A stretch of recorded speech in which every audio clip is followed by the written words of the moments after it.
Hi guys, आज हम बात करेंगे डिसोसिएटिव डिसऑर्डर्स की बात। डिसएसोसिएटिव डिसऑर्डर मींस आप नाम से पता चल रहा है, डिसएसोसिएटिव जो जुड़ा हुआ नहीं है, जो अलग है, ठीक है, उससे रिलेटेड डिसऑर्डर्स।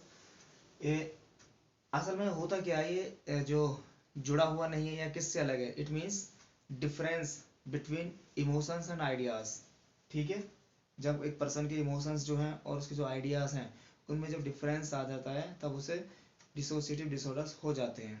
इसमें हम different kinds of dissociative disorders की बात करेंगे, लेकिन पहले हम उसकी जो बेसिक चीज़ें हैं, जैसे उसके सिम्टम्स क्या हैं या what happened in these disorders, वो हम बात कर लेते हैं। जैसे पहले क्या है, it includes feelings of unreality. ये जो डिसऑर्डर्स होते हैं they are basically depends totally depends upon unreality, जिनकी कोई सच्चाई नहीं होती। ये इनकी फीलिंग्स होती हैं, उन पर्सन में ये फीलिंग्स आती हैं जिनकी कोई सच्चाई ही नहीं है। फॉर एग्जाम्पल, कोई लड़का है, वो अपने आप को अमिताभ बच्चन समझ सकता है, ठीक है, अपने आप को शाहरुख खान समझ सकता है, अपने आप को कोई बहुत बड़ा क्रिकेटर समझ सकता है या कोई भी प्लेयर समझ सकता है, विच इज़ नॉट रियल। ठीक है, तो first is not related, not reality, which is not reality. Then estrangement, it means antagonism, means मन मुटाव। जब एक पर्सन का दूसरे पर्सन से कोई मन मुटाव हो जाता है, ठीक है, तो उसमें डिसोसिएटिव सिम्टम्स हैं। इट मीन्स वो डिसोसिएटिव डिसऑर्डर्स की तरफ बढ़ रहा है, क्योंकि ये मनमुटाव एक डिसोसिएटिव डिसऑर्डर की एक सिम्टम है। Then depersonalization means behave like others, means strangely. जब एक पर्सन जो उसकी खुद जो आइडेंटिटी है उसको भुलाकर वो एक दूसरे पर्सन की तरह, जैसे आपने अगर मूवी देखी हो अपरिचित, उसमें या जो एक पर्सन होता है वो 3 types of different disorder identities वो अपनी जनरे उसमें आती हैं, ठीक है। तो उसमें ऐसे डीपर्सनलाइजेशन में ही आती है जो आइडेंटिटी डिसऑर्डर्स होते हैं। एक पर्सन दूसरे पर्सन की तरह बिहेव करता है, ठीक है। इसमें आगे बात करेंगे, वो कभी कभी ऐसा होता है वो पर्सन एक जगह से दूसरी जगह पर जाकर रहने लगता है जहाँ से कोई नहीं जानता, और वहाँ पर वो अपनी आइडेंटिटी बिल्कुल बदल लेता है, ठीक है, अपना नाम बदल लेता है, अपना सब कुछ वो ऐसे प्रिटेंड करता है जैसे वो कोई और है। एनीवे, उसे हम बाद में बात करेंगे। This is depersonalisation. Then is loss or shift of identity. This is the loss or shift of identity. Loss, वो अपनी आइडेंटिटी भूल जाता है पर्सन बिल्कुल, या फिर शिफ्ट, वो अपनी आइडेंटिटी शिफ्ट कर लेता है, जो जैसा मैंने अभी बताया वो भूल जाता है बिल्कुल और फिर एक नई आइडेंटिटी बना लेता है, ठीक है। अब इसमें होता क्या है, ये क्यों होता है, असल में sudden temporary changes in consciousness that erase painful experiences. कोई पर्सन डिसोसिएटिव डिसऑर्डर से क्यों ग्रसित होता है या क्यों उसमें उसे डिसोसिएटिव डिसऑर्डर्स हो जाते हैं, उसका कारण, मुख्य कारण यही है, मेन कारण यही है कि पर्सन में सडन टेम्परेरी चेंजेस आ जाते हैं उसकी कॉन्शियसनेस में, ठीक है। दैट इरेज पेनफुल एक्सपीरियंसेस, जो उसकी लाइफ में बहुत ज़्यादा पेनफुल एक्सपीरियंसेस हैं, जो जिस जिस एक्सपीरियंस से वो बहुत ही मुश्किल से निकला है, ठीक है, या जिन्हें वो छोड़ देना चाहता है, भुला देना चाहता है, ऐसे एक्सपीरियंसेस की जगह पर ही वो पर्सन डिसोसिएटिव डिसऑर्डर्स का शिकार हो जाता है और उसमें ये परेशानी आ जाती है, ठीक है। अब उनका वन बाय वन हम डिस्कस करेंगे। पहले आप इसे नोट कर लीजिए, ये बेसिक चीज़ है डिसोसिएटिव डिसऑर्डर्स की, राइट।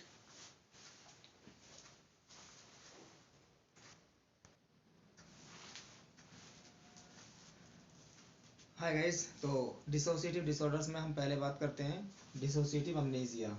ये डिसोसिएटिव अमनेसिया क्या होता है, इसमें सेलेक्टिव मेमोरी लॉस, जो पर्सन होता है वो अपनी मेमोरी से कुछ सेलेक्टिव मेमोरीज होती है उनको डिलीट कर देता है, उनको भुला देता है, बिल्कुल भूल जाता है।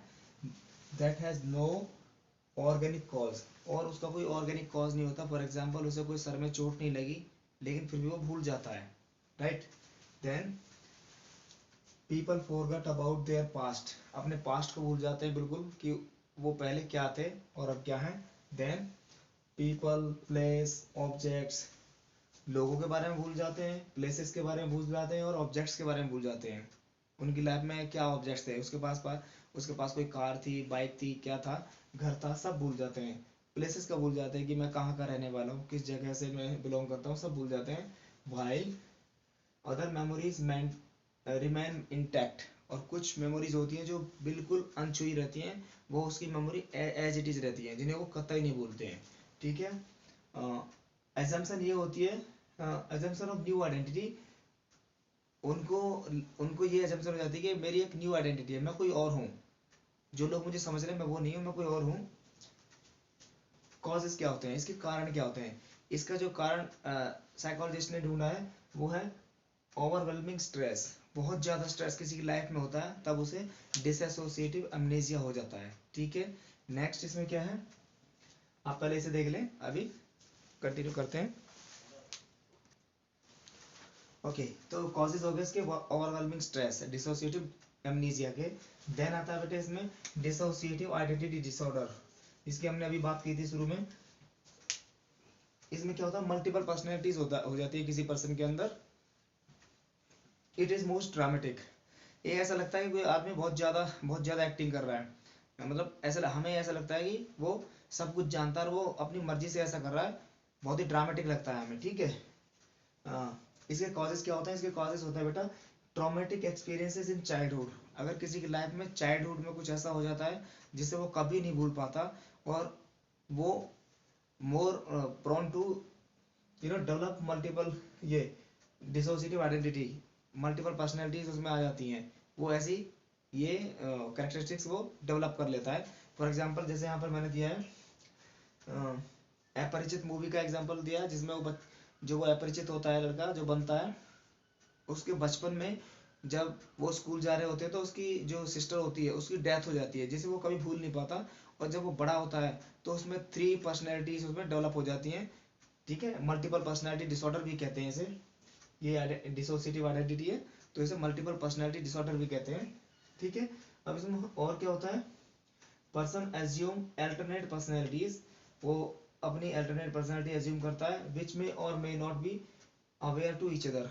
वो हो भी सकता है कि वो एक दूसरे को जानती हो, वो पर्सनैलिटीज जैसे अपरिचित में 3 उसकी पर्सनैलिटीज बन जाती हैं, और हो सकता है कि वो तीनों पर्सनैलिटीज आपस में एक दूसरे को जानती हो, और हो सकता है नहीं भी जानती हो। ठीक है, तो ये आप दो मैंने आपको यहाँ कराए, एक ये डिसोसिएटिव अमनीसिया और second is dissociative identity disorder. आप इसे नोट करें, देन आगे बढ़ते हैं।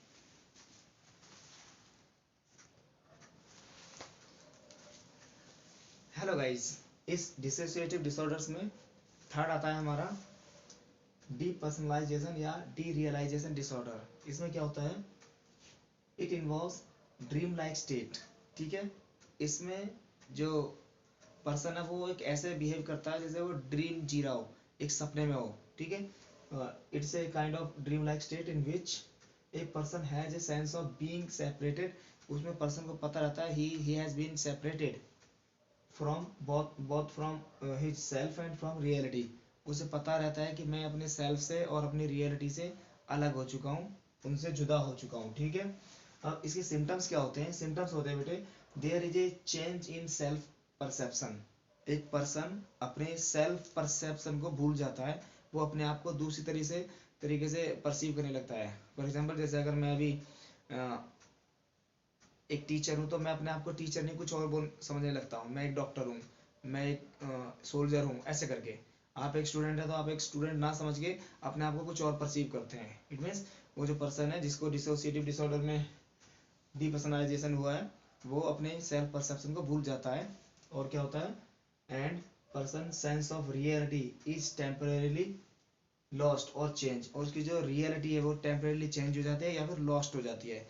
इसका एग्जांपल बहुत अच्छा एग्जांपल आपने देखा होगा शादी ब्याह में जब कुछ लोग होते हैं जो अल्कोहल कंज्यूम कर लेते हैं, ठीक है, शराब पी लेते हैं, तो क्या होता है वो एक डिफरेंटली बिहेव करते हैं जैसे वो है ही नहीं।